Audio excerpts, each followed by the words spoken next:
સુરત પોલીસની સાયબર ક્રાઇમની ટીમને international slavery રેકેટનો પર્દાફાશ કરવામાં સફળતા મળી છે અને 3 આરોપીની ધરપકડ કરવામાં આવી છે.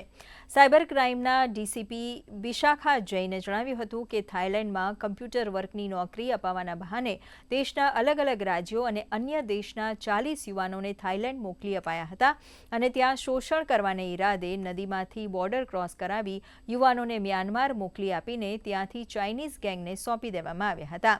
આ રેકેટમાં પાકિસ્તાની એજન્ટ સહિત કુલ 12 જણાની સંડોવણી હોવાનું પણ જણાવાયું છે. ના આધારે અમે અમારી ટીમે ટેકનિકલ વર્કઆઉટ કરી એક ટીમ ત્યાં મોકલવામાં આવી હતી.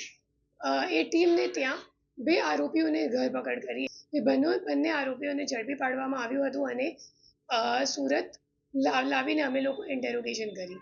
એમના પાસેથી 2 મોબાઈલ ફોન અને એક લેપટોપ કબજે લેવામાં આવ્યો છે.